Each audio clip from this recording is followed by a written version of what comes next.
Hi guys, Kimchi Fi here. I made purple mustard kimchi and wild Korean Napa kimchi, and I'm eating with my kimbap. It tastes really good. I'm gonna share the recipe with you. Right, I have a friend who has a organic farm, and she gave me a bunch of wild Korean Napa. It looks so different from that I bought from the stores. Oh, this is purple mustard, different from green mustard. Okay, let's make it. So she gave me too much. I prefer to make small batch of kimchis, but since I have it already and this is organic, fresh from the farm, so I'm just gonna make kimchi with these two vegetables. Smells so spicy. So purple mustard is a little bit more spicy than the green mustard. So my friend recommended me to make both together. I mean, mix these two vegetables together. But well, I want to just try to make it different. See, these are the Korean Napa cabbage I bought from store. Just wanted to show you how it looks different. So this purple mustard plant looks a little bit tough, but my husband really likes it. And this is a little bit more spicy than green mustard plant. So anyone who likes spicy stuff will enjoy this. So the first thing is first. Okay, I just put them into a big pot with water, and this is like quarter cup of flour. Yes, flour, because what they do is that they just catch all the dirty things, including bugs too. Sounds a little weird, but these kind of vegetables, we really think that if you touch more and more and squish more and more, it'll give you like strong flavor of plant. You know what I'm saying? Like taste of weeds. So we are avoiding to touch or rub these vegetables when we wash it. So see, I'm doing it very gently.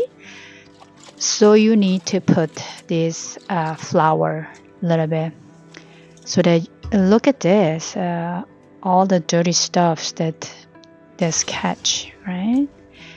So I washed it with water and flour twice, and I rinsed it again to make sure that I don't have any dirty stuffs at the bottom of my pot. And I'm using my sea salt. Like is coarse sea salt I use. So you have to really be careful what kind of salt you use. Okay, now I'm gonna make kimchi paste, or they say kimchi sauce. I'm just gonna put 2 bottles of water.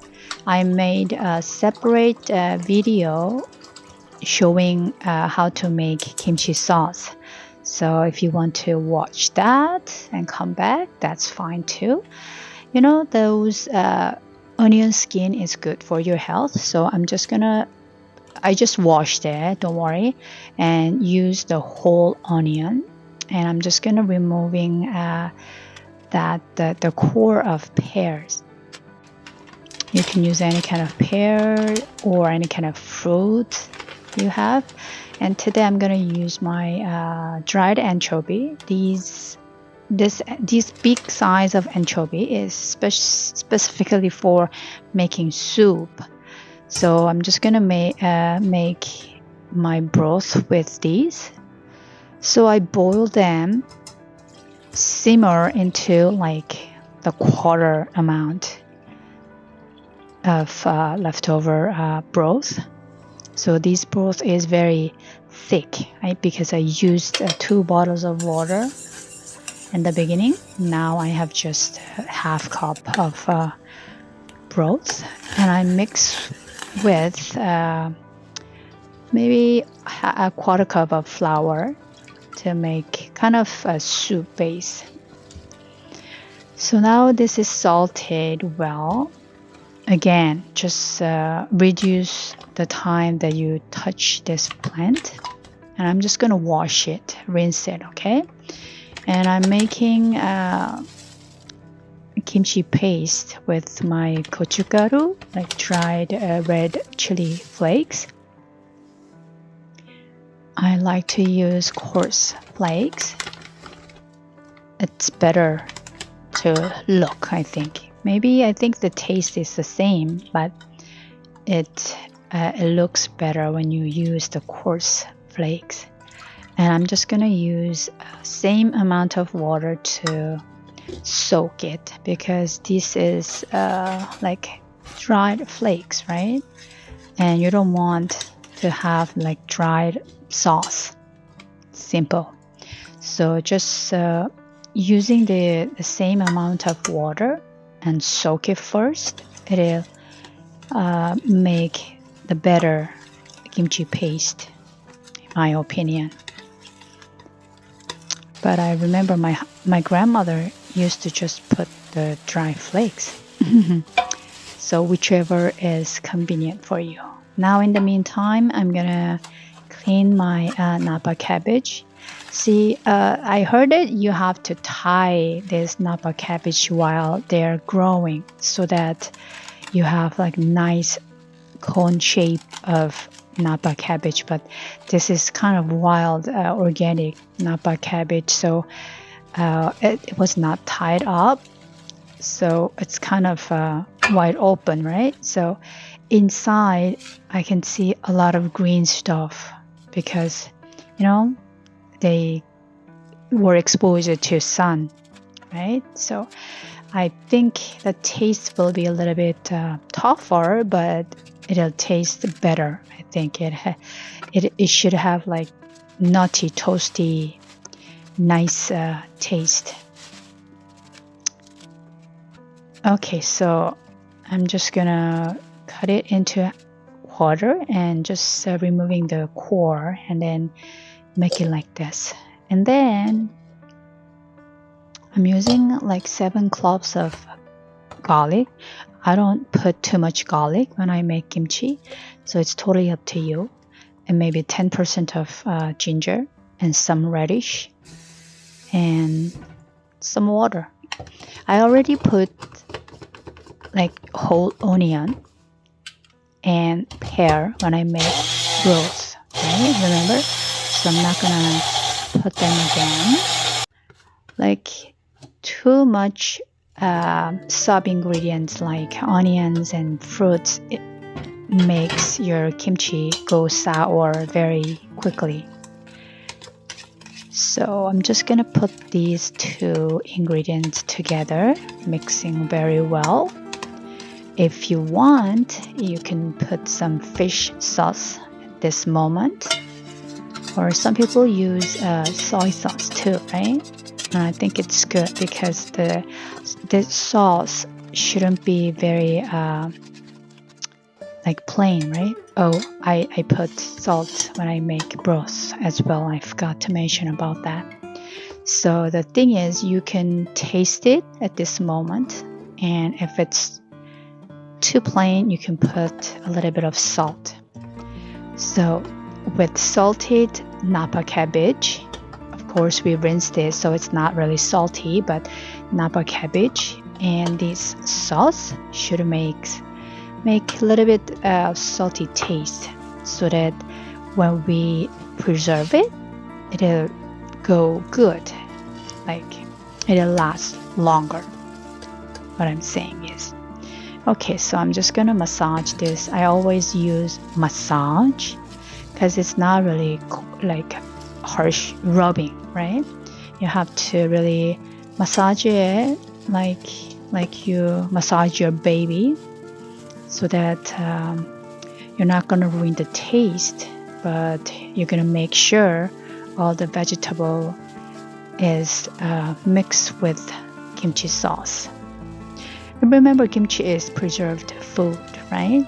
So for the better fermentation, you should massage well enough to get all the sauce to the veggies. So I'm just gonna put these the last thing into the container, and you can see I'm like pressing it down, right? This is to remove any kind of air in between, so that it'll like help the good fermentation process.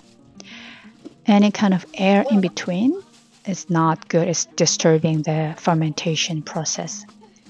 So make sure you put these into the container and then seal it very well as soon as you make it. So when you buy kimchi from a store and put it in the room temperature, you will see the bubbles, and sometimes the next morning you'll be surprised to see all the bunch of like kimchi liquid coming out of the container, right? That's because kimchi is a live one. It's still fermenting.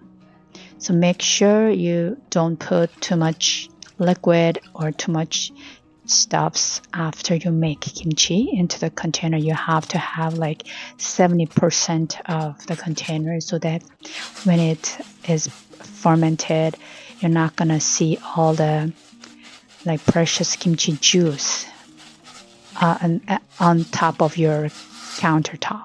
Okay, now I'm gonna salt the Napa cabbage.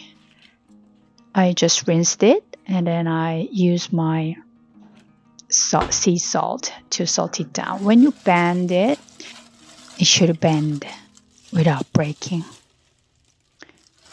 All right, now I rinsed it twice and remove the water, and then I'm just gonna use the same kimchi paste that I make.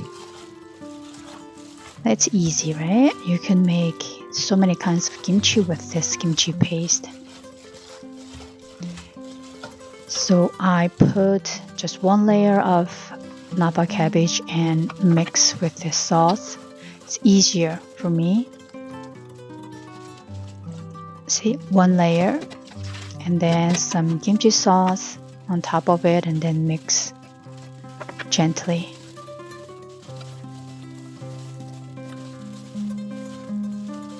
And it turned out really good. Alright, so this is the time to put this into the container. Sorry,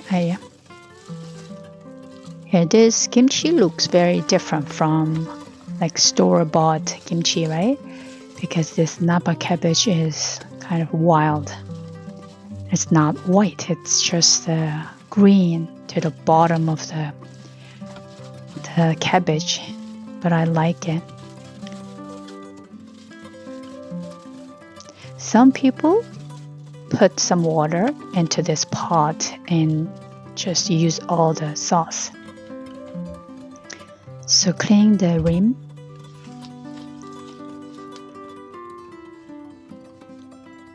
Okay, the container as well.